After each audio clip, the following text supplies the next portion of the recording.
नमस्कार, मी सुनील. आपण पाहतात आवाज इंडिया मराठी. आता एक नजर टाकूयात महत्त्वाच्या घडामोडींवर.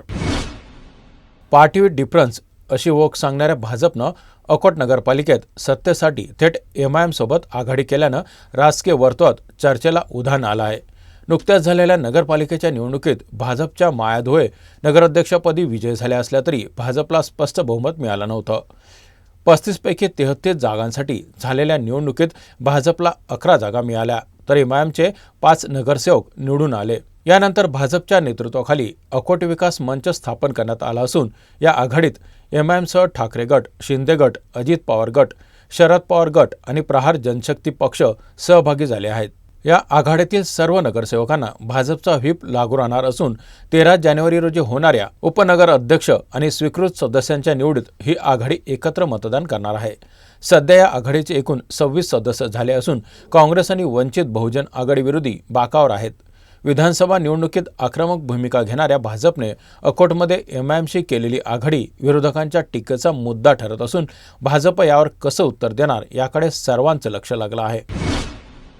महापालिका निवडणुकीच्या पार्श्वभूमीवर राज्यातील राजकीय वातावरण चांगलंच तापलं आहे. पुणे आणि पिंपरी चिंचवडमध्ये अजित पवारांच्या राष्ट्रवादी काँग्रेसकडून भाजपला आव्हान आहे. त्यामुळे दोन्हीकडून एकमेकांवर टीका होत आहे. भाजपकडून स्वातंत्र्यवीर सावरकर यांच्याबद्दल अजित पवारांना घेरण्याचा प्रयत्न केला जात आहे. उपमुख्यमंत्री अजित पवारांच्या पक्षालाही सावरकरांचे विचार मान्य करावे लागतील असं भाजप नेते आशिष शेलार यांनी म्हटलं आहे. त्यानंतर मुख्यमंत्री देवेंद्र फडणवीस यांनी हीच भूमिका मांडली आहे. दुसरीकडे अजित पवारांनी राष्ट्रवादी काँग्रेस ही शिव, शाहू, फुले, आंबेडकरांच्या विचारांवर चालणारी पार्टी असल्याचं स्पष्ट केलं आहे. मुख्यमंत्री फडणवीस यांनी त्यांना मित्रत्वाचा सल्ला दिला आणि सांगितलं की वीर सावरकरांचा विरोध करणं राष्ट्रवादी काँग्रेसचं धोरण नाही. मुख्यमंत्र्यांनी निवडणूक काळातील घराणेशाहीवरही टीका केली. तसेच दिवंगत नेते विलासराव देशमुख यांच्याबद्दल फडणवीस म्हणाले की पक्षविरहित सर्वांना देशमुखांना आदर आहे आणि त्यांची स्मृती पुसली जाणार नाही. राज्यातील महापालिका निवडणुकीच्या पार्श्वभूमीवर प्रचार शिगेला पोहोचला असून 15 जानेवारी रोजी मतदान होणार आहे. या पार्श्वभूमीवर उपमुख्यमंत्री अजित पवार यांनी पिंपरी चिंचवड दौऱ्यात जोरदार भाषण केलं. पिंपरी चिंचवड ही आपली कर्मभूमी असल्याचं सांगत त्यांनी मतदारांना विकासासाठी मतदान करावं असं आवाहन केलं. भाषणादरम्यान अजित पवार यांनी खासदार शरद पवार यांचा उल्लेख करत काकांच्या पुण्याने माझं लय बरं चाललंय असं विधान केलं, ज्याची राजकीय वर्तुळात मोठी चर्चा सुरू आहे. तसेच अनेकांनी साथ सोडली तरी आपल्याला त्याचा फरक पडत नसल्याचं सांगत माझी माय माऊली माझ्यासोबत आहे असंही त्यांनी ठामपणे म्हटलं. पिंपरी चिंचवड महापालिकेच्या कारभारावर टीका करत अजित पवार यांनी भाजपवर भ्रष्टाचाराचे आरोप केले. 40,000 कोटींची कामं कुठे झाली, पैसा कुठे गेला असा सवाल त्यांनी उपस्थित केला. शहरातील दादागिरी, रिंग, कोयता गँगसारख्या गुन्हेगारी प्रकारांवरही त्यांनी चिंता व्यक्त केली.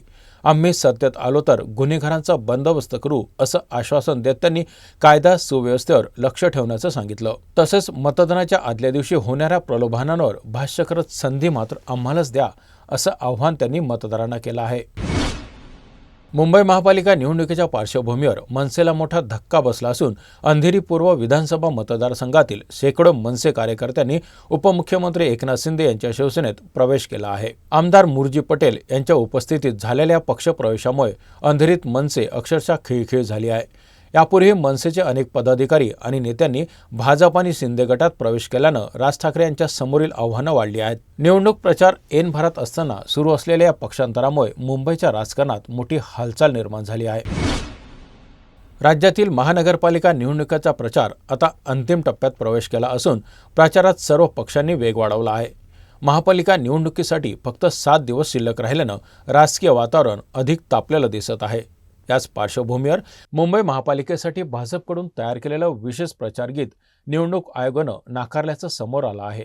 आयोगाच्या म्हणण्यानुसार या गीतात भगवा हा शब्द वापरण्यात आला असल्यानं तो निवडणूक आचारसंहितेच्या निकषांचं उल्लंघन करतो. या गीताचं गायन अवधूत गुप्ते आणि वैशाली सामंत यांनी केलं होतं.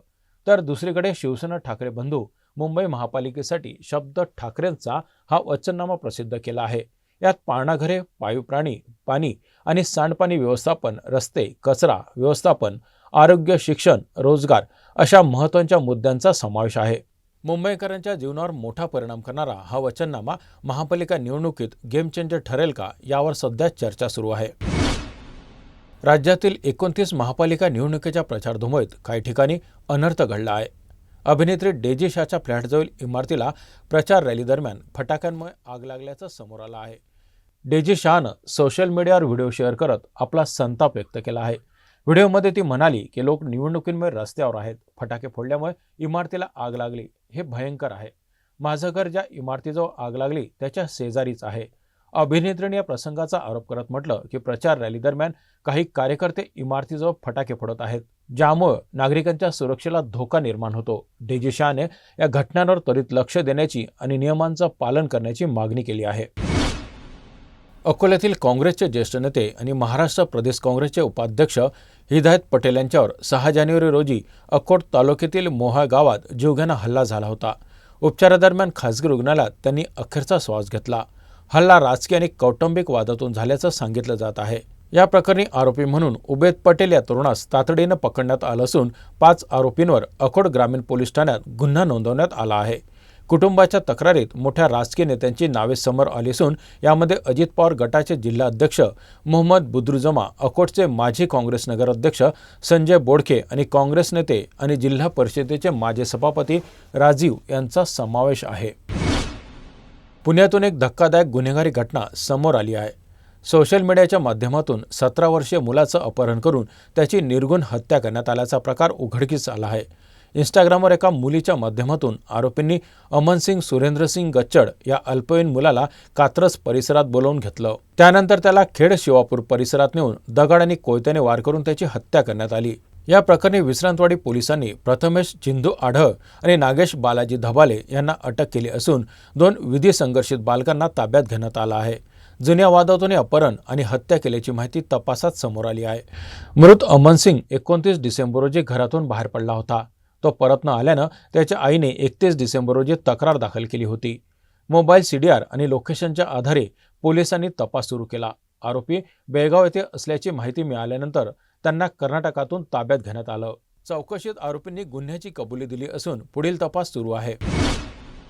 बांगलादेशचा क्रिकेटपटू मुस्तफिजुर रहमानला IPLमधून वगळल्यानं भारत आणि बांगलादेशचे क्रिकेट बोर्ड आमने-सामने आले आहेत। बांगलादेशने IPLच्या प्रक्षेपणावर बंदी घातली असून आगामी T20 वर्ल्ड कप 2026 मधील भारतातील सामने श्रीलंकेत खेळवण्याची मागणी केली होती। ICCने दोन्ही बोर्डांमध्ये मध्यस्थी करत या प्रकरणावर चर्चा घडवून आणली। ICCच्या सूचनेनुसार बांगलादेश क्रिकेट बोर्डानं मॅचेसच्या ठिकाणी बदलाबाबत पुनर्विचार करण्यास तयार असल्याचं सांगितलं। मात्र अंतिम निर्णय बांगलादेश सरकारच्या सल्ल्यानंतर घेतला जाईल। ICCने बांगलादेशच्या खेळाडूंना भारतात पूर्ण सुरक्षा देण्याचं आश्वासन दिलं असून प्लॅन B लागू करण्याचीही तयारी आहे।